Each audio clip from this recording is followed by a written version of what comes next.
we want to talk about a little bit about this project, which we're hoping is going to be really popular within Hungary, and we're very excited about it at the Open University to be supporting that as well. And the underlying motivation for the project is to think about children's rights and to look at the children's voice within that, and how their voices can come to the forefront within kindergartens and practice within Hungary. Move on to the next slide, please, Trevor.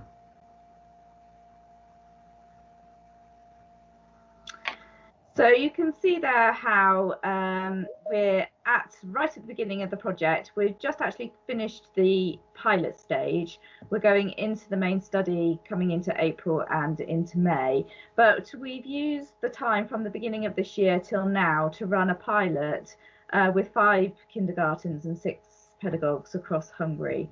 And the important thing to say is that actually there's been some quite interesting underlying themes that have come out from that. So one of those has been the power relationships between the pedagogues and the children, and also ourselves as researchers. And particularly interesting for me, because I don't speak Hungarian, Eleonora does. So that's been interesting from my point of view, joining in conversations where I don't understand what's going on and Eleonora is having to translate for me. So that's interesting. So thinking about those power relationships, because we really want it to be about the children and understanding the child's voice and making sure that as adults we don't put an agenda or layer that agenda on top of there. And also because of the situation with COVID, we've been using online platform to conduct all of this research. But it has been very much led by the pedagogues, because they have contributed to the toolkit, which we will talk about a little bit later on, and also they have been the main people who have been collecting the data in their kindergartens. Can you move on, please, Trevor?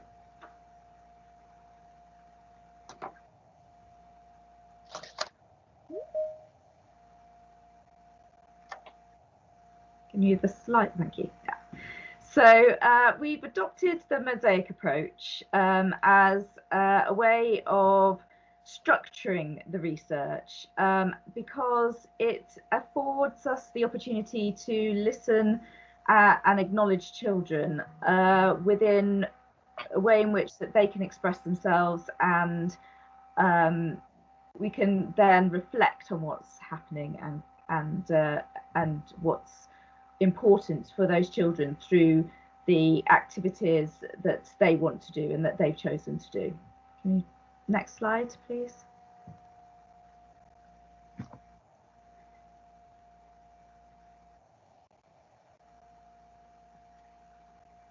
Thank you. And also the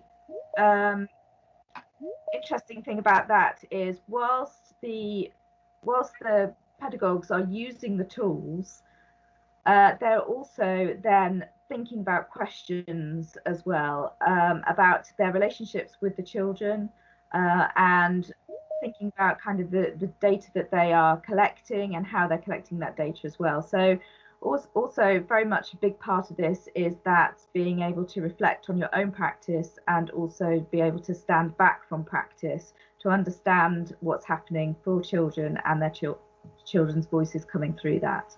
Next slide, please, Trevor.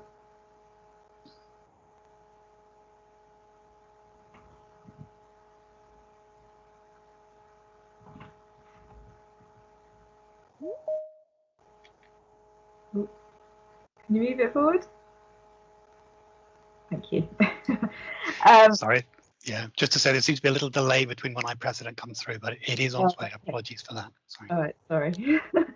And so the other thing then is that because of that reflective process that we're asking the pedagogues to engage with, it really helps us then as researchers to understand that dialogue, the dialogue that the pedagogues are having with the children, but also then us as researchers having that dialogue with the pedagogues to understand how they're feeling within the process of the research too.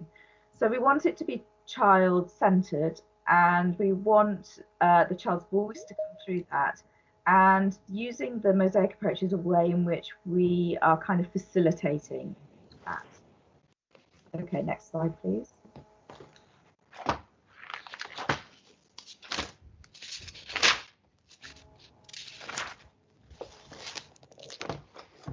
So the next slide that will be coming up in a minute, hopefully, is just the outline of the toolkit that we had initial meetings with pedagogues from across the pilot study participants, the kindergartens, and we talked about the kinds of activities that they do with children on a daily basis, and the kinds of activities that would really support children talking about what they enjoy and talking about their experiences, so that we could kind of link what they were talking about and what they were playing with to thinking about their rights. And so this is an amalgamation of some things you will recognise directly from Alison Clarke's mosaic approach, such as taking photographs, but also things like using puppetry and doing a project around a particular topic. We wanted the pedagogues to own the toolkit, if you like, so they contributed to that and made suggestions, and we have just kind of facilitated putting that together. And this was a working document and will obviously be rolled out to the main study, so all pedagogues will have access to this as well. Okay, and the next slide, please.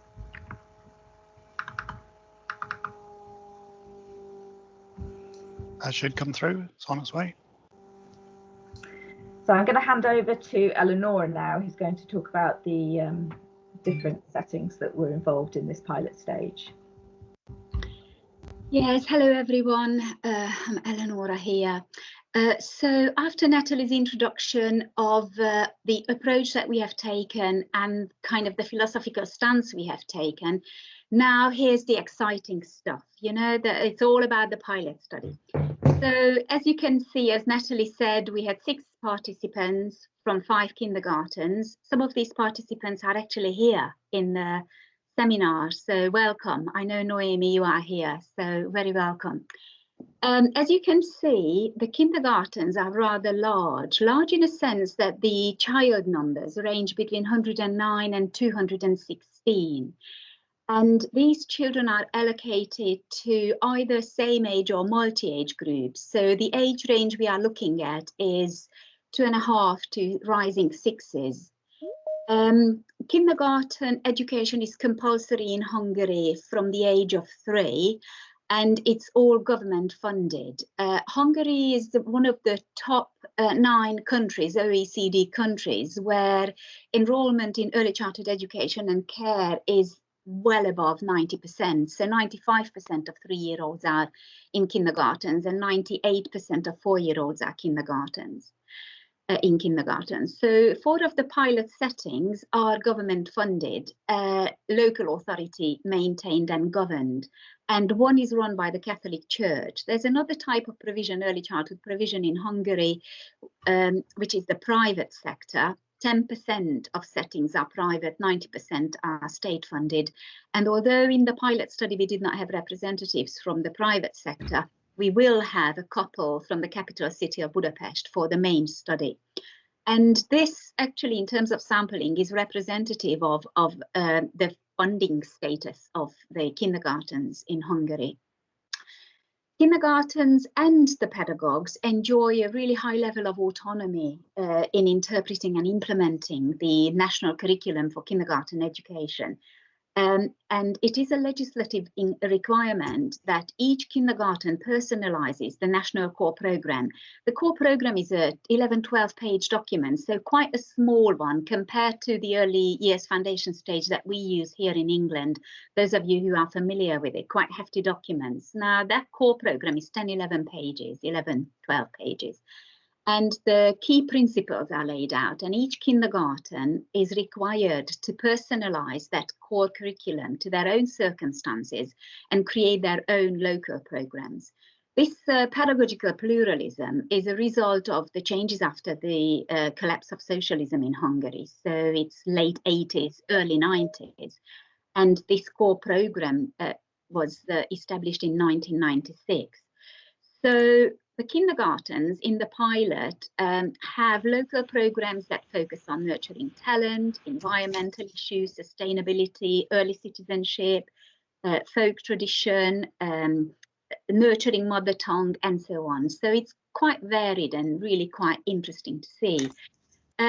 Of all of the tools in the toolkit that you saw on the previous slide, you saw it in English, but we do have it in Hungarian as well. Obviously, it wouldn't quite work in English for all of the pedagogues.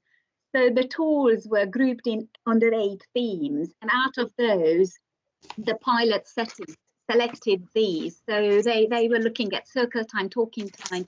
In fact, in this Catholic kindergarten, it was quiet contemplation that kind of triggered children's talking about what they feel is important to them. Another setting looked at drama and role play. Another setting, Tamás was using picture cards for talking with children.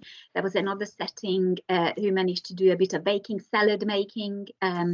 There was a setting that was looking at art and crafts and children expressing themselves through that. And there was one pedagogue who selected photos and drawings to engage with children's voice and use those tools to listen to children. Could I have the next slide, please, Trevor? These next 2 slides are going to just give you a little glimpse of a typical kindergarten. And first you will see images of the outdoor area, just to give a flavour what they might look like. I'm sure it's coming. Yes, here it is. So just the 6 images, but I was trying to select the ones that would firstly show what kind of equipment and space children they might have outside, and also the scope of it. The large majority of the kindergartens are purpose-built, single or 2-story buildings with large outdoor spaces. So when I say large, often each kindergarten group would have an outdoor area that could probably compare in size to an average English kindergarten outdoor space. So times that by 6 or 8, because there would be about 6 or 8 groups in the kindergartens. So it's quite a large space. The children are able to move between the spaces, but each kindergarten group are responsible for the maintenance of their own kind of areas, allocated areas. But there's also a gardener and a caretaker and parent volunteers who engage in this maintenance job. They all have shelters, as you can see, running water. In fact, the kindergarten on the bottom left picture has got a little circular outside knee-deep pool, and in the middle of it, it's got showers for the really hot weather, so children can keep cool. There's fixed wooden apparatus, slide swings, the squirrel wheel that children can test their physical abilities on. And all kindergartens have a large sandpit. It's the top middle image that you can see. It's so large you can sit on the side of it and children get into it. And as you can see in the images, the surfaces are really quite varied but natural. So you will have a bit of grass, a bit of sand, a bit of paving.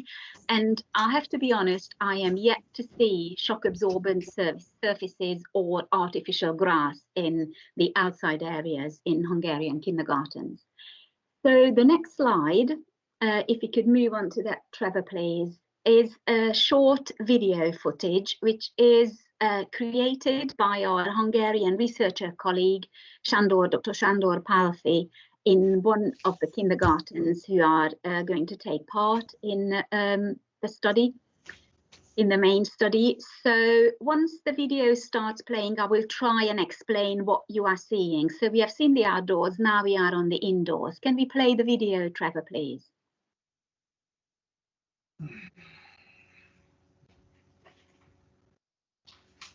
The first little bit is going to be the cloakroom. There you can see each child has got a little cubby hole and their sign is on there. Children get into nursery clothes as they arrive at the kindergarten, so they put their indoor shoes on, hang up their clothes. There's quite a lot of attention paid to folding up clothes and storing everything neatly, and every time they go out they get changed. Then on the indoors, you have got these low-level shelves, open shelves, where children can access all of the equipment freely. And here you can see children playing with the Lego. Kindergartens are currently closed because of COVID, but these children are key worker children, so they are here and being looked after by some of the pedagogues. Again, that's in a shift pattern basis. All of the rooms would have like a carpeted area, as you can see there, the carpet for gathering and some tabletop activities. And in the other room where the video is taking us, you will also see some kind of connection with nature and the natural rhythm of seasons. So this is germinating wheat here and flowers, and in the other in this setting, you will see onions sprouting and so on. This display has got the Hungarian colours, a ribbon, which is called in Hungarian kokarda, and this is kind of representing the preparation for a national holiday that the children celebrate. Unfortunately, they are not in the kindergarten, but the preparation was all done for it, and the kindergartens closed on the 8th, and the celebration would have been on the 15th. So some little cozy areas, carpeted areas. Here you have got a construction corner with space for children to create their constructions, open spaces for all the craft equipment, and each kindergarten has got tables. This is quite a feature of Hungarian kindergartens. It's a requirement that children have got a chair and available table space for all children at all times, and they obviously eat their meals there. That was a music corner there, and then here you have got a bit of mathematical area, and behind the curtains you would see beds, day beds for children. It's again a characteristic feature of Hungarian kindergartens that children go to sleep after lunch and they have got a couple of hours rest or sleep, and depending on the ages and the needs of the children, they either sleep the 2 hours or rest or get up a little bit earlier. The practice is varied. Each kindergarten room is designed and maintained by the pedagogues and the group, and they feel quite a bit of ownership for it, really. It is their own design, their own decorations, their own taste. Thank you, Trevor. Could we go to the next slide, please?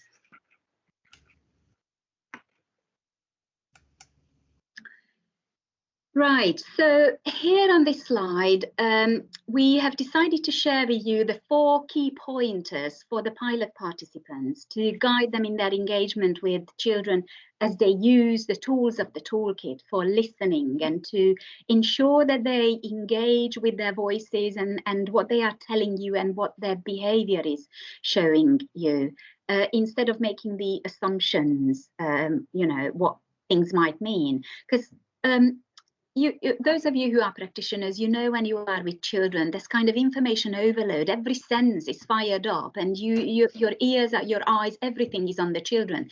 And there's so much information that you need to process, and it's quite easy to process those and interpret those out of context. So these questions are reminders, constant reminders for pedagogues to step back and not to assume, and make every effort to see the world through the children's eyes. So what are we asking? What did we ask the pedagogues to consider? How they can be sure that they were not missing important messages from children, how well they felt they were hearing, seeing and feeling the children's voices, how they could slow down so that they have got time to listen to children, and to adopt a pace that actually goes with the pace of the children, is that slow pedagogy idea, and how they might use the mosaic approach and the tools in the toolkit, which they actually suggested, to engage with children and to use them to listen to children. Thank you, Trevor. Could we go one more slide on? The next 2 slides are going to be little video footage of children, because this is the exciting bit. So what is it that we heard from children? What kind of data have we managed so far to generate? The first video clip is going to be a little TV reporter. The little girl on the left of your screen is talking, reporting on her news. She's not really a reporter. She's more like a news reader. And her focus is on the pandemic and its impact on their lives. And she's saying it could happen that the pandemic is over and then we can go to all sorts of places like the beach and the Lido, and it will be summer and the sunshine will be out, and we can leave our homes and we can go anywhere. We can go to the playwork and elsewhere, and there won't be coronavirus anymore. So if you are okay to play that, Trevor, we can at least hear the child's voice.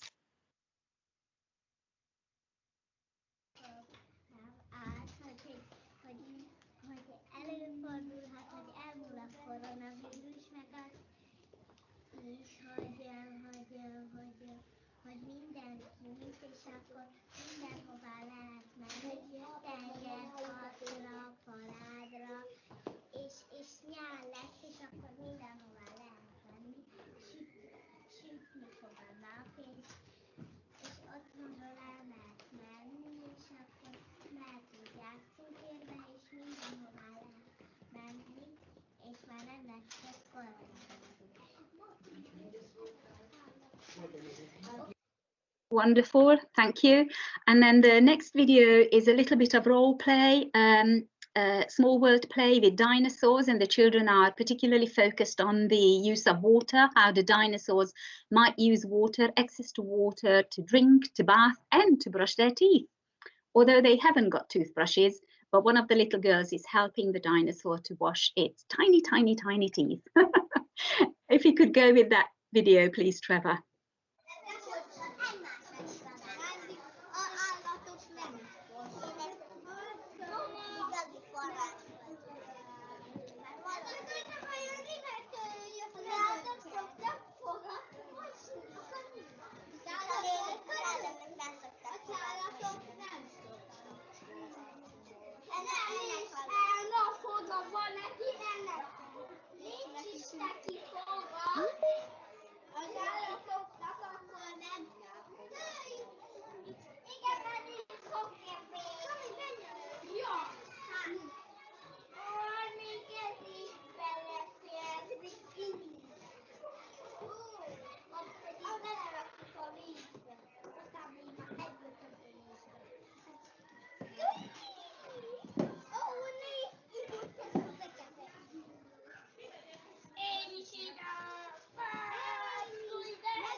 Okay, thank you. I'm quite conscious of the time. I think we've got about 2-3 minutes left, so I will try and speed up. The next slide is going to show pedagogues' reflections, and we noticed that they were twofold. Firstly, reflections on what they learned about children and from children, as well as reflections on just a slide before, I think, Trevor.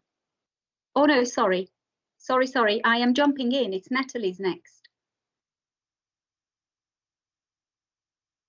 Natalie? Yeah, sorry. So what happened from collecting all of the data from the participants? So it was videos and also some audio recordings and also some handwritten observations as well, because not everyone had the use of the videos. We went through all of that data and coded it.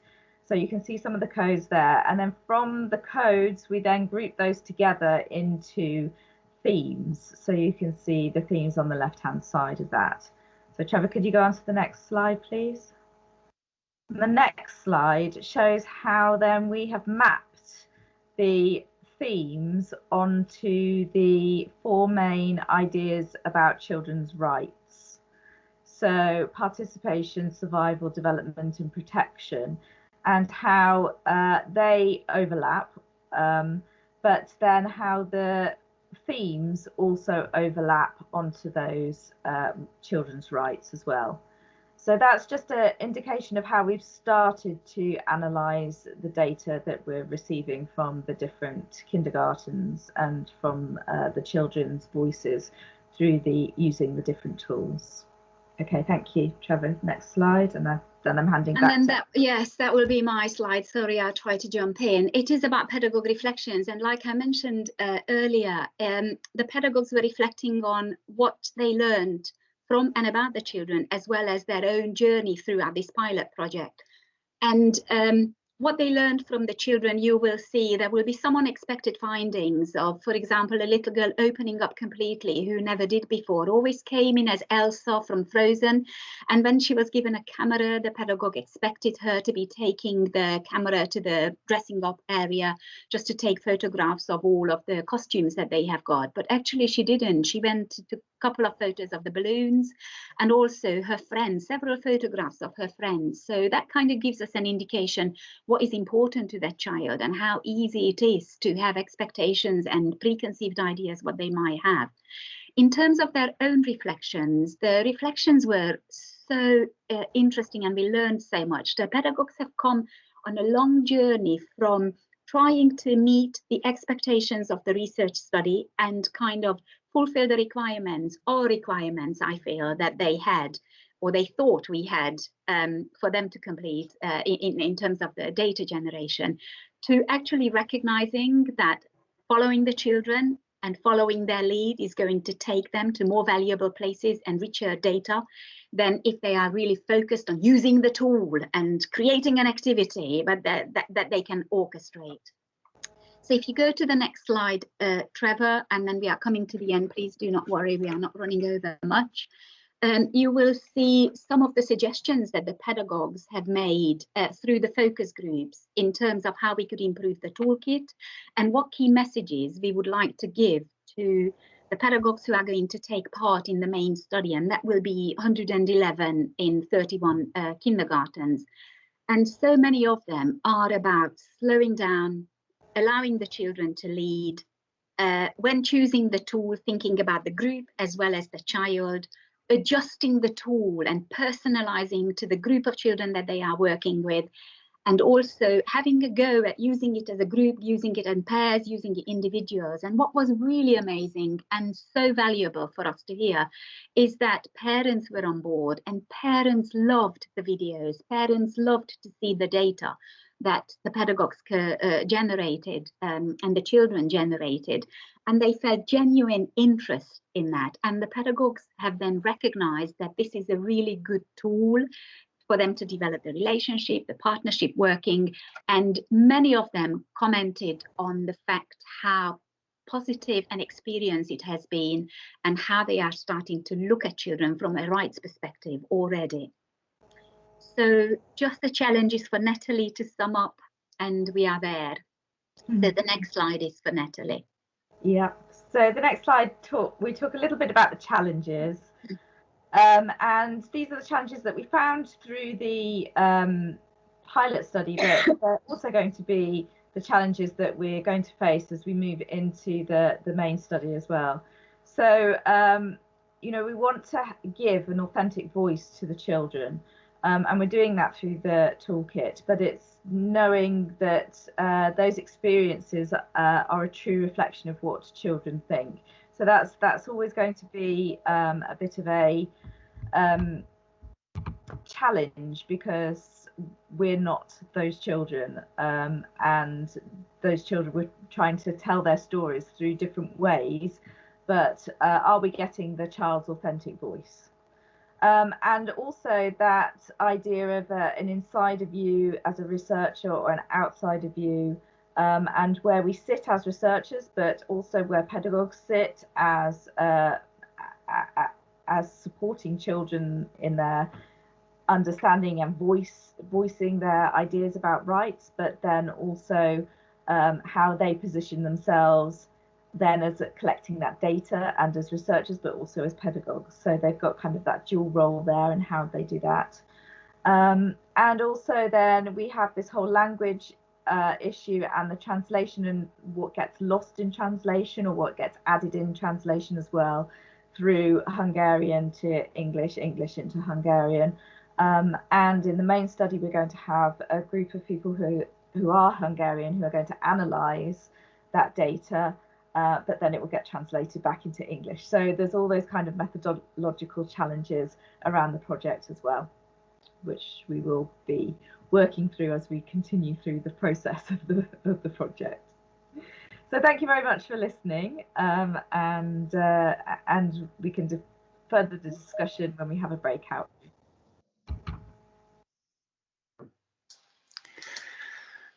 That's great. Thank you very, very much indeed, both Eleonora and Natalie. That was wonderful. Thank you. Now, I'm afraid I'm going to ask people to hold on to your questions. I'm sure there are many questions and lots of things to discuss. We'll have separate breakout rooms for the two groups after the next presentation. So there'll be plenty of time for to follow up on that individually, and then we'll again come back together at the end. So thank you again, Eleonora and Natalie. If I could suggest people to do a little applause, if we dare, with our microphone on that. Just it's all. Let me try and do that. I press it on. Hey!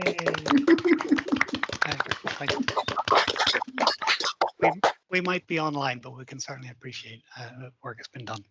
Okay, so thank you both very much. I'm going to introduce now the second presentation that we have. Claire Brumpton from the International School in London has kindly joined us today to talk about the research centre that she's now leading down at the school there, and it's been taking child research very much to the fore in the work there. So let me bring up your slides there, Claire, just a second while you're getting comfortable. Hold on a moment.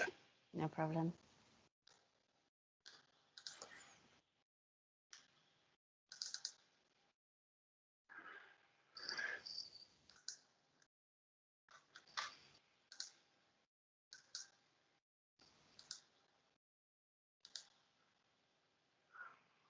Okay, so I'm hoping that's going to come through for you, Claire. Just give it a little second. It does seem to... That's great. It's through. If you could just go straight to the first slide then. Thank you. Thank you very much. Okay, thanks. You. Good afternoon, everyone. It's really nice to be here. And what I wanted to do this afternoon was to give a little summary of some of the work that I've been doing with a group of colleagues at the International School of London, and how we've set up a student research institute for middle school students. So we're mainly talking sort of age between 12 and 14, but we have had occasional students slightly younger, slightly older than that, but 11 to 16 is the outer range. And it started with the principle of asking. I was asked the question by my head of school who brought this project to me. It's something that he'd been thinking about for some time before. And he basically came to me and a number of colleagues and asked, can middle school students conduct academic research? And when we're talking about academic research, we're talking about the collection of original data. We're talking about research being based in a student's expertise, as opposed to teaching content and then asking the students to find something out about it. We're talking really about having a level of academic rigor that you wouldn't usually see in a school research project.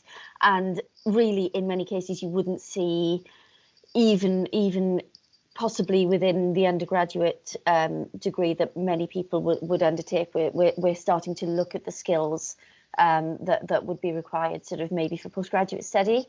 My colleague Mirella Dimic, who's here this afternoon, and I started looking at what they would need in place to allow this to allow this research to take place. We'd already decided as a school that we would be looking at an area of expertise around languages simply because of the demographics of our school. The majority of our students speak more than one language, and that's already an area of expertise for them.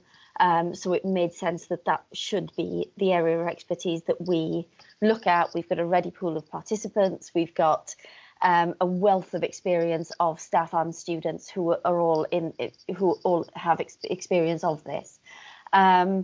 We knew that they were going to need some training in ethics and in study design. We knew that they would need exposure to academic literature, and we knew that they would need mentoring, academic mentoring, and a level of facilitation. So what we were looking at really was getting somebody involved from a university setting. So in our case, Dr. Rob Sharples has been involved with us since the beginning. He's also here this afternoon. And Mirella and I were going to take on the roles of the facilitators of the process. So that would allow us to rather than teach the students, to facilitate the research process, scaffolding it for them as and when needed. And then if we could go on to the next slide, this then brought us to the Children's Research Centre. We wanted to, sorry, is the next slide? Yeah, thank you. One of the things that my colleague Mirella did was discover the existence of the Children's Research Centre, and we really did discover that many of the principles and the work that they were doing was very much in line with things that we were interested in developing. Some of the books here that we've just examples of resources that we drew on ourselves, and we felt that a lot of the CRC work very much should underpin any process that we were to develop. The book by Mary Kellett on the left-hand side in particular was instrumental in our early practice before we'd started developing our own materials. We still draw on it now. And what we did, we built on a lot of the ideas that we found in these books and other research papers and the things that we'd found. We wanted to work with a larger group of students, so our groups range between 6 and about 11 or 12 students maximum. They range in ages. It's always a collaborative project, so there's one project running at any given time with a group, and everybody plays a part within it. We wanted to include an element of academic literature into the process so that they were situating their own research in the existing field of study. We felt that was another really important element of the project that we wanted to set up. And then if we could move on to the next slide, please, Trevor. The next slide shows you the title pages of the 2 projects that we've undertaken so far. So the first one was our pilot project, and it's looking at the languages that multilingual students in an international school are exposed to, whether it affects the languages that they think in. So a really, really interesting project. And then the second project that we've undertaken is about how the summer holiday will affect fluency in those with English as an L2 as a second language, and to what extent. So you can see from this that the topics that we've covered so far have been vastly different. We've also got another project underway right now, which I'll come to in a little while. But the second project on this page here, we were really fortunate to have the opportunity to present at the ECIS MBLI conference in 2019. And if we can move on to the next slide, please, Trevor. The next slide will actually show some images of the students at the conference, as well as on the right hand side. This is an image of the conference poster that our students produced. So it's got our research journey down the left hand side and where we were at the time, sort of 2/3 of the way down the tube line. And that was where we'd got to with our research. We wanted to sort of allow the students to present this conference present the poster during the conference. And there's an image on the bottom left there of some of our students presenting to delegates at the conference, which was lovely. There's a photo of the whole team at the top, and a photo here of some of the students who took the opportunity to interview some of the academics, some of whom they'd actually been using their work through our projects. That was a particularly nice sort of added extra that the students got from the process. And then if we can move to the next slide, it's actually a video of some edited highlights of the workshop presented by the students.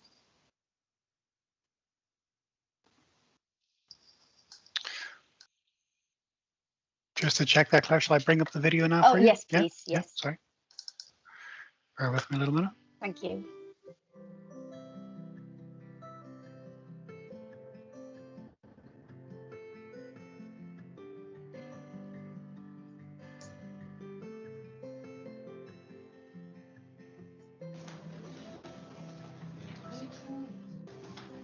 So what is the Research Institute? The Research Institute is a way of working with students to develop research skills and to give the opportunity to conduct a piece of quality research that would not usually be possible with a secondary school environment.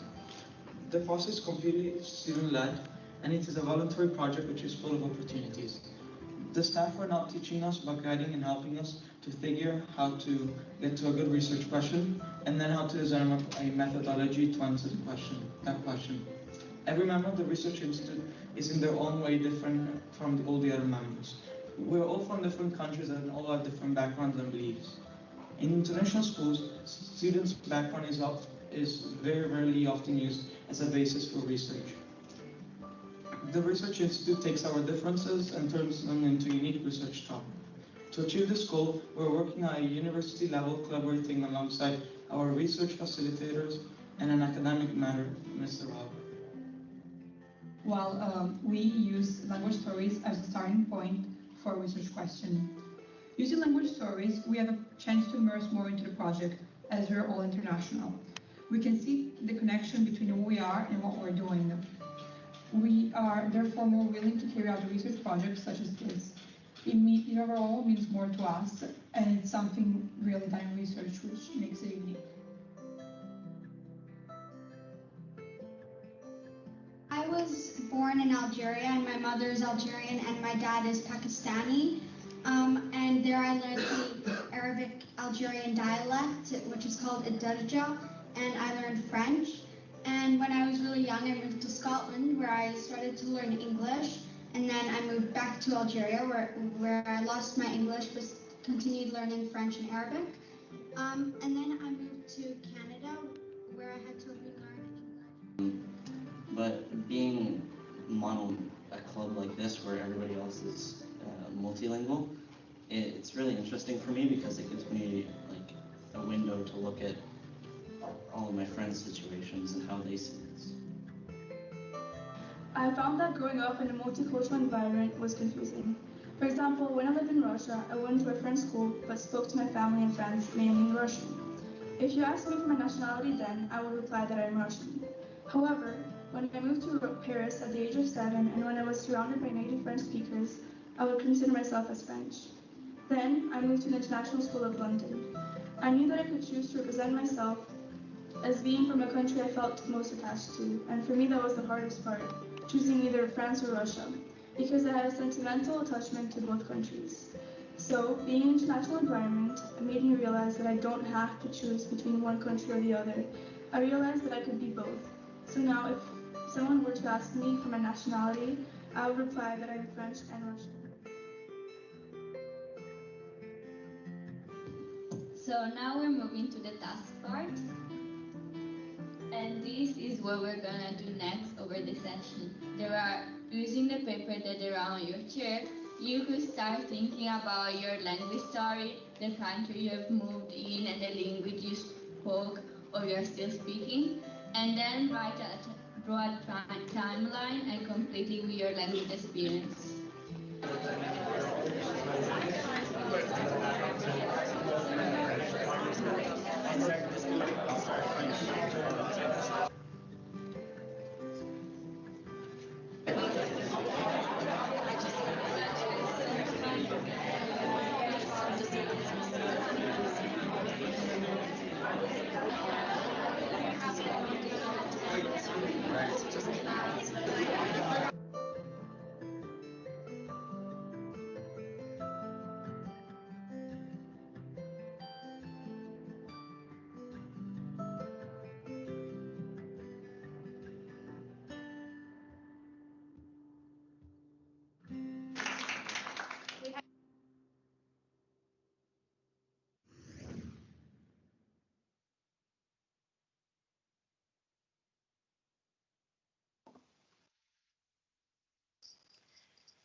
Thank you, Trevor. If we could go to the next slide.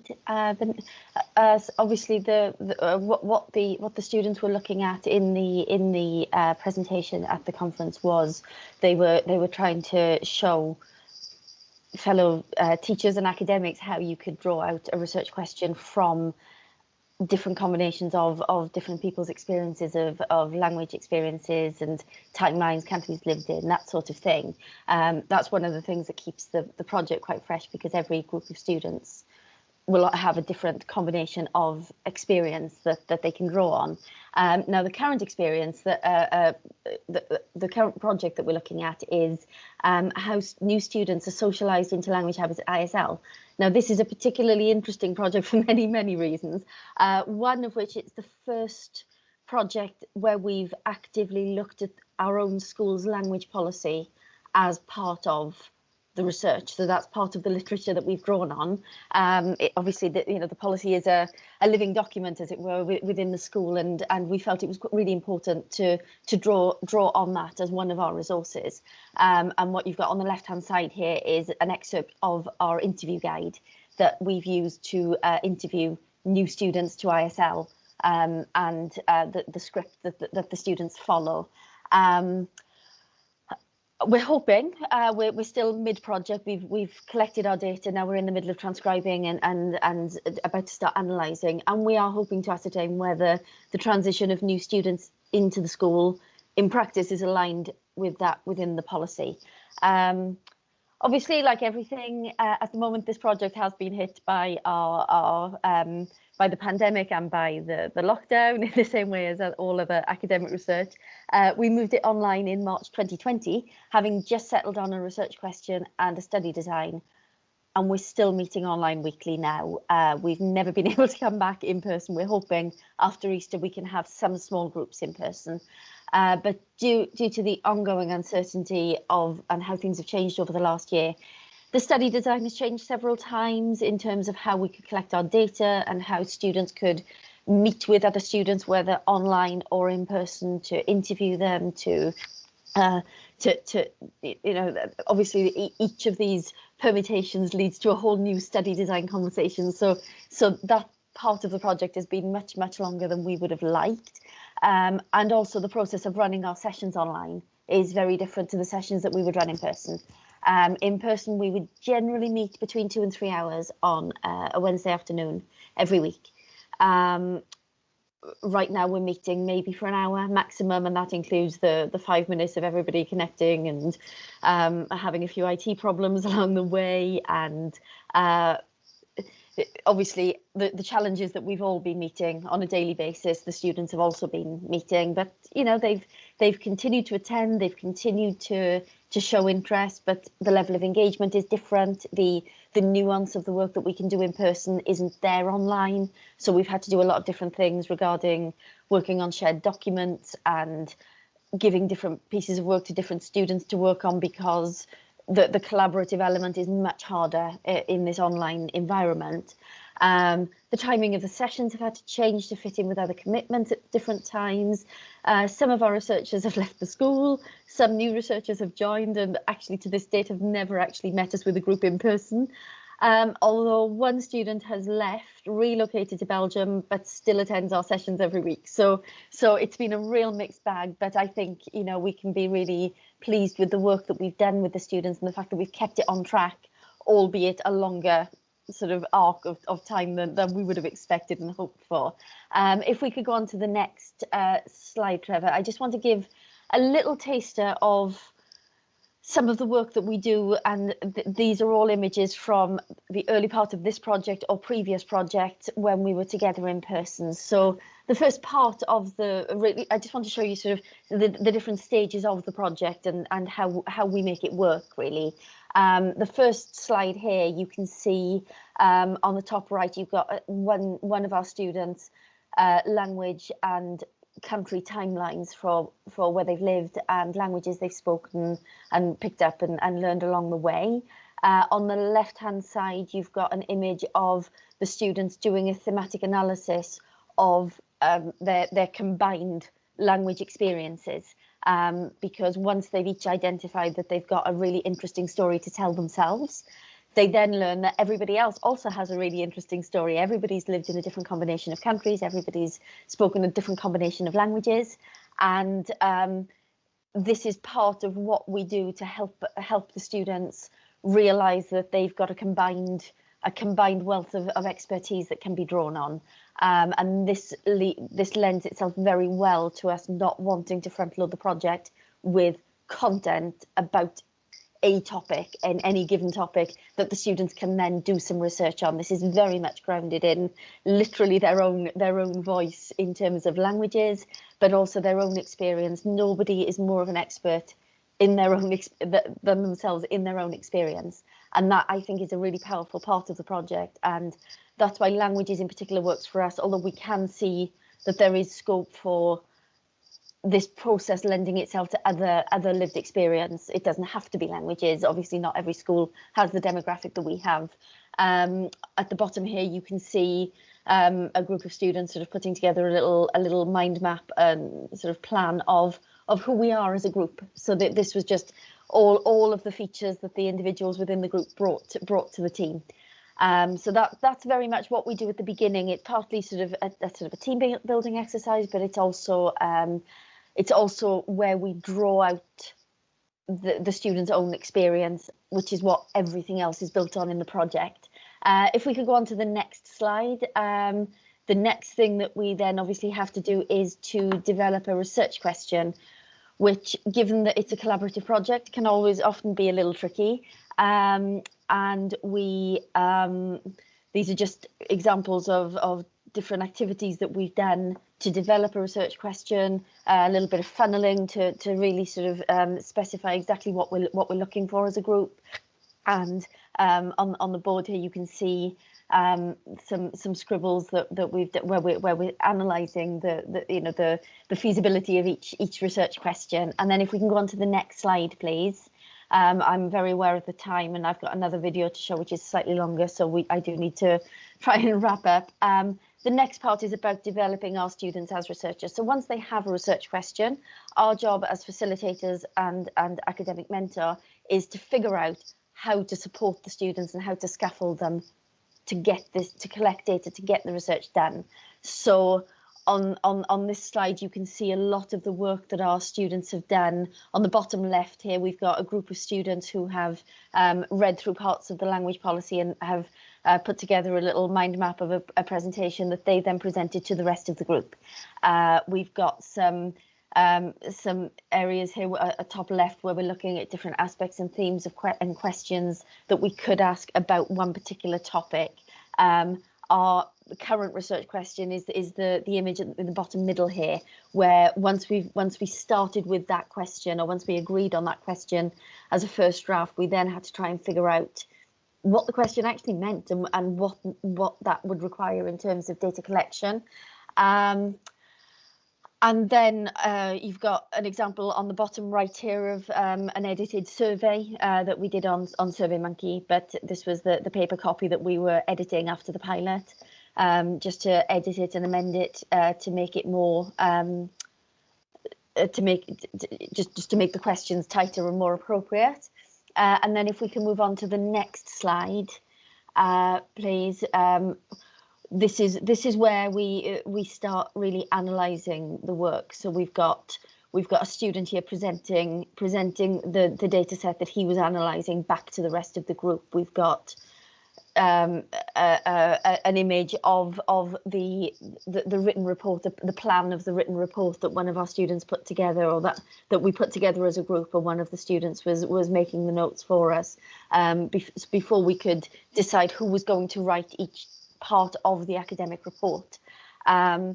So while it's really difficult to give a real flavour of what we do without being in the room with us in many cases, I wanted to show as many images as possible of the work that we do, just so that people can see that if you look at a typical sort of master's degree levels study, there is. We've tried to hit every element and component part of the process. The students are doing it as a group, so obviously every student will have particular strengths that they want to draw on, and there'll be students who are particularly good at statistical analysis, students that are particularly good at reading the literature and reporting back and summarising it for some of the other students in the group. But what's really nice about the process is that everybody sort of manages to learn something in an area that they maybe aren't so confident about, but they also get to really shine in a particular area. You see every student having, you know, a different experience of that in the project. And for many students, they only really sort of realize what they've achieved when we get to the end of the project and afterwards. And if we move on to the next slide, the longer video that I wanted to share with you all is you'll actually recognize some of the students from the earlier video, but 2 years on, looking significantly older and still reflecting on the project. And we do have one student from our current project also within the video. So Trevor, if we could play that video now, that would be lovely.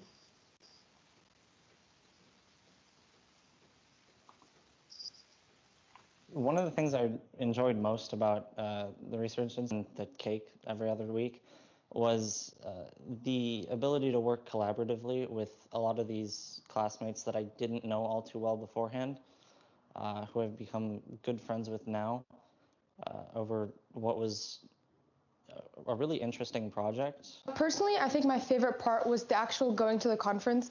I really enjoyed like talking in front of all the people, giving like our ideas, answering questions as well. Like people had some really interesting stuff to say, which was good.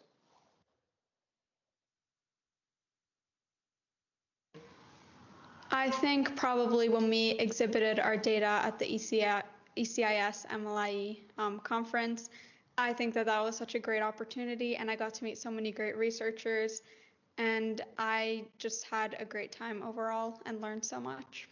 We got to the conference and we got to sit in on all these other people speaking and doing the research on multilingualism. And I personally felt like we were, since we had our own presentation, it felt like we were on the same level as them. Obviously, you know, they were much more experienced, but to me personally, that felt great. I loved when we presented, and people were generally interested because we did present at school, but it was different because we noticed that everybody there came there to see the presentation and chose to be there. And I loved answering questions, and it was just a great experience overall. I would say data collection, because we had to look at a lot of controlled variables and a lot of factors that we had to make sure we had under control to collect very accurate data that was able to be interpreted in our way and evaluated in a good and higher level of research.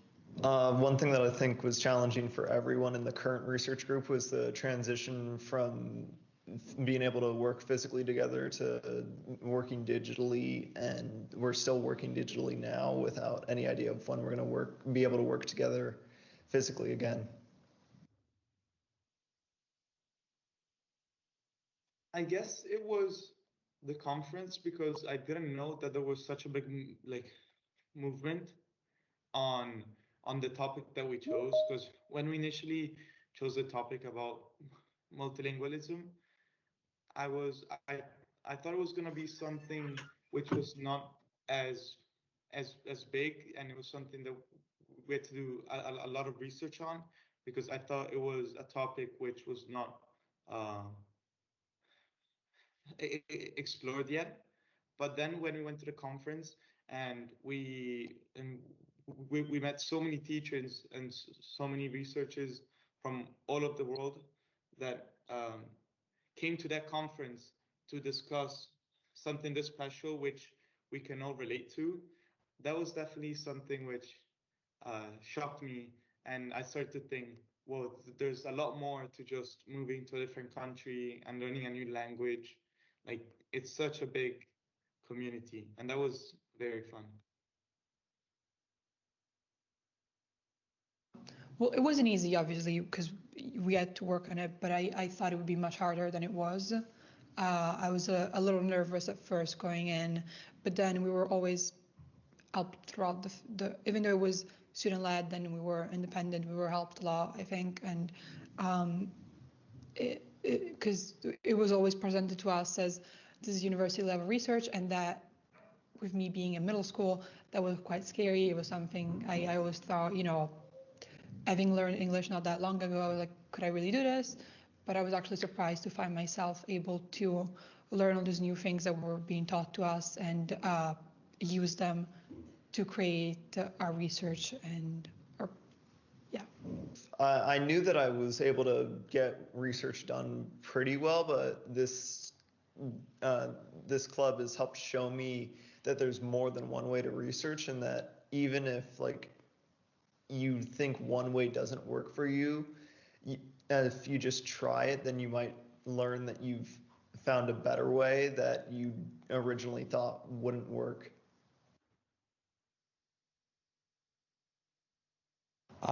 Go for it. It was a great opportunity. It'll definitely look good on CVs, college applications, or whatever. It was fun for the most part. You get to go to a conference. Ate some pizza there. That was nice. But yeah, you get to make a project that's entirely your own. I would say to do it. I mean, not only does it like look good on job applications, university applications, but it's also something that you can learn so much from, and it's given me skills that I use like so much in my other subjects. So I've just recently finished my extended essay, and honestly, I think the Research Institute helped me the most in that area, because the whole like idea of like having to analyze data, having to take different researchers' ideas and put them together into your own, having to look at other research, look at your own, kind of mix the two ideas, that was really, like, I feel like I struggled a lot less because I already had a bit of experience on that from the Research Institute, while maybe if I didn't, I would have struggled a bit more to pull that data together. And I think it also helped me in terms of my like communication skills, in terms of my ability to work with other people, because obviously like in my grade there's a lot of people that I already know and that I'm friends with, but I think working with people that I didn't know from the very beginning and the kind of developing like a relationship and a friendship as the research went on as well was quite a good experience. It is something that before the Research Institute I would see as just a casual thing and just something which was, I knew it was something part of myself and something special, which not everyone has the opportunity to feel, because not many people speak two languages. But I just thought about it as something that I had, I don't know. It was just something which was different from others. But now after the Research Institute, it really makes you think a lot about your experience and why you made certain choices. And definitely every now and then I go back and think, oh, if I knew this while I was learning the new language, maybe I would have made certain decisions and it would have helped me. So now that I'm learning an additional language, I see that the way that I approach the learning is different from the first time that I was learning a new language. And this is pretty much because of the Research Institute and what we learned about multilingualism.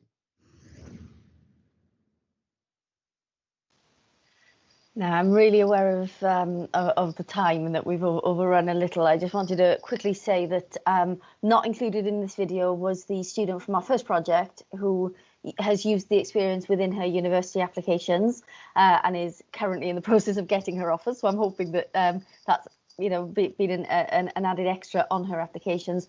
Or the student who joined the group with very little English and was quite sort of insecure, I think, with it throughout the process, until presented with a spreadsheet and was able to do the statistical analysis that was required better than anybody else in the group, and that really gave him a lot of confidence. So I think that's, those stories I think are really important. And finally, I just wanted to sort of point out that this process is deliberately designed to be accessible to all students, rather than aimed specifically at the high achieving student.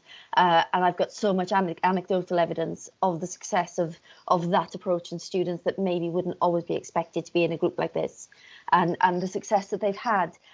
Here I've got a few other links to some videos and an article if anybody's interested, but I think I'm going to hand back over to Trevor now, because I think we've got to head to the breakout rooms. Maybe we could wrap up, Liz, a little bit with, could you give us a sort of quick summary maybe of some of the discussion of the points that you had in your room? Thanks, Trevor. Yeah, I mean, I think we had a lot of commonalities in the group. We had Fadua, who is undertaking a PhD and is hoping to do this kind of work with 10 groups, which is really exciting and interesting. And then Mira as well, who's also run child-led research projects within Milton Keynes. So just listening to people's experiences. Rachel had a really interesting question about, do we know anything about the kind of long-term aspirations of students? Does it impact? And Claire was sharing that one of her students has used the example within their university application. And I was just sharing some of the Brighton Rocks experiences of much younger children doing child-led research, going up to a university to present on their findings. So it's really nice to hear about the different stages that everyone's up, and a great keenness for people to connect. So I hope it's okay, Shirley, that I've said that people can drop you a line and then you'll find a way of people connecting. But sure, I would just be really super interested in hearing. We can use the Children's Research Centre as a hub to promote the work that people are doing, to promote links out to people. So I really appreciated the connections, and yeah, just congratulations to the presenters this afternoon, and to, you know, obviously really enjoyed Claire's presentation and her student-led work. So thank you very much. Brilliant. Thank you, Liz. Thanks for the wrap up there as well. And maybe I could say just a couple of points around the discussion that we had in the discussion with Natalie and Eleonora as well. I mean, there was really quite a good interest in the toolkit and the ways in which that had been developed, and, you know, interestingly, the way in which it had been taken up, you know, a very different way, different approach to engaging with, you know, early years children in the Hungarian kindergarten context. So the way in which that had been taken up, supported and processed, and the ownership of the toolkit from the pedagogues as well as we were working together came across, and that was the area in which we were kind of discussing and exploring some of the work. So apologies again for the short nature of the discussion. However, let's hope that it's the beginning of a discussion rather than the end of it. The nature of the Children's Research Centre and what we would like to do as a centre is to be that hub, to enable people to come together, to talk about this kind of work, share ideas, share resources and experiences. So I hope we can do more of these through future seminars and future work with everyone that's joined us today. So I hope, shall we wrap up a little bit? Perhaps we could close the session with a round of applause. If you're able to open your microphone and be as loud as you possibly can for everyone that's participated today, that would be wonderful. Yeah.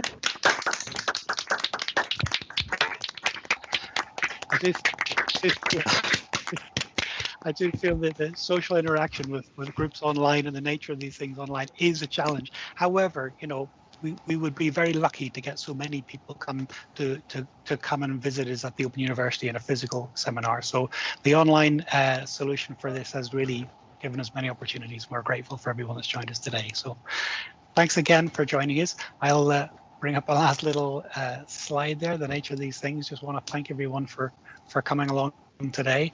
If there are further things, please follow us on Twitter. Please do drop us a line. You know, contact Shirley as the centre manager is the best contact often for the Children's Research Centre, and do follow up on those conversations. And we will make that recording available, as I mentioned, and along with hopefully the slides, if that's okay with Claire, Natalie and Eleonora as well, through the Children's Research Centre site. So thanks everyone today, and we will see you next time in May for the next seminar, and keep an eye on the Twitter for announcements of that. Thank you again.